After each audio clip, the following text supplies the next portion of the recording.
এমনভাবে মিছিল করে যেন আজরাইল পিছন সামনে দুই জায়গা থেকে তাদের তাড়া করতেছে, এবং এই কয়েকটা লোক 4-5টা লোক কোন দিকে যে বের হয় আর কোন দিকে যায়, ওইটা আর ওইটার মধ্যে অনেক পার্থক্য।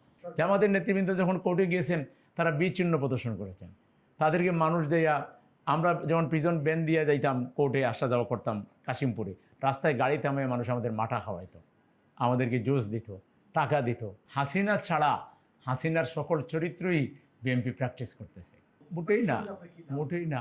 জামাতের জটিকা মিছিল আর আওয়ামী লীগের জটিকা মিছিলের মধ্যে রাত দিনের পার্থক্য।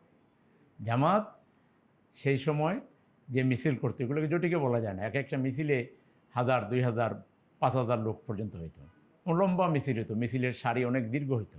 আপনারা দেখেছেন 30শে ডিসেম্বর 2022 সালে মালিবাগ শহীদ মসজিদের সামনে থেকে পুলিশকে সরাই দিয়ে আমরা মিছিল নিয়ে সেই মৌচাক পর্যন্ত গিয়েছি, সেখানে গণ্ডগোল হয়েছে, আমরা গণ্ডগোলের মধ্যেই মিছিল সম্পন্ন করে আমরা এসেছি। আর ওরা এমনভাবে মিছিল করে যেন আজরাইল পিছন সামনে দুই জায়গা থেকে তাদের তাড়া করতেছে, এবং এই কয়েকটা লোক 4-5টা লোক কোন দিকে যে বের হয় আর কোন দিকে যায়, ওইটা আর ওইটার মধ্যে অনেক পার্থক্য, অনেক পার্থক্য। সুতরাং আওয়ামী লীগের এই মিছিল, এটা যে কেউই 5 বছর যদি বাইরে এখানে কয় আওয়ামী লীগ তাতে কী আসা যায়।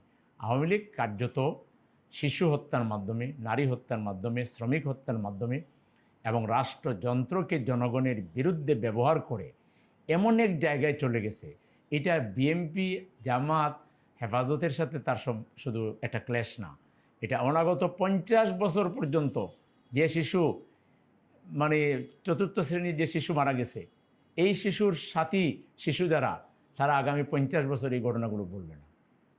আওয়ামী লীগের সাথে লড়াই বাংলাদেশের কোটি কোটি মানুষের, 18 কোটি মানুষের লড়াই। একদিকে আওয়ামী লীগের কোটি কোটি কর্মী, আর অন্যদিকে 18 কোটির মানুষ। আর মানে এটাকে জামাতের সাথে বিষয়টা এরকম ছিল না। জামাতের নেতৃবৃন্দ যখন কোর্টে গিয়েছেন তারা বিচ্ছিন্ন প্রদর্শন করেছেন, তাদেরকে মানুষ দেয়া, আমরা যেমন প্রিজন ব্যান দিয়ে যাইতাম কোর্টে আসা যাওয়া করতাম কাশিমপুরে, রাস্তায় গাড়ি থামিয়ে মানুষ আমাদের মাথা খাওয়াইতো, আমাদেরকে জুস দিত, টাকা দিত। তা আমাদের প্রতি মানুষের যে ভালোবাসা ছিল, ওইটা তো আমরা তাদের প্রতি জনগণের সেটা দেখছি না। দুইটা সম্পূর্ণ ডিফারেন্ট। যে পরিস্থিতি চলছে মাত্র 2 মাসে, মানে বিএনপি কি আওয়ামী লীগ হয়ে উঠবে কিনা, আর যদি হয়ে উঠে আপনাদের কোনো ভূমিকা থাকবে কিনা? না, কেউ কেউ তো বলতেছেন যে হাসিনা ছাড়া হাসিনার সকল চরিত্রই বিএনপি প্র্যাকটিস করতেছে।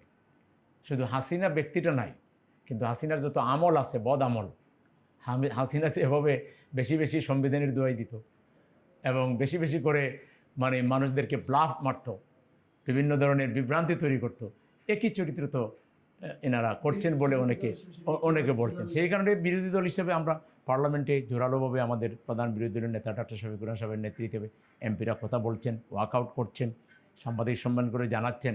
আবার আমরা রাজপথও কিন্তু আছি, রাজপথ কিন্তু আমাদের খুব সুপরিচিত ঠিকানা, আমরা কিন্তু সেটাও আসি, পার্লামেন্টেও ভূমিকা রাখব। আশা করি বিএনপি আওয়ামী লীগ হবে না, বিএনপি থাকবে, এবং বিএনপি 5 বছরের জন্য যেভাবে হোক ম্যান্ডেট পেয়েছে, 5 বছর দেশ চালাবার জন্য তারা চেষ্টা করবে। কিন্তু তাদের কর্মদোষে, বদ আমলের কারণে যদি তারা জনগণের মুখোমুখি দাঁড়ায়, এটা হবে তাদের জন্য অনেক বড় দুর্ভাগ্যের। আমরা আশা করি বিএনপি সেদিকে পা বাড়াবে না।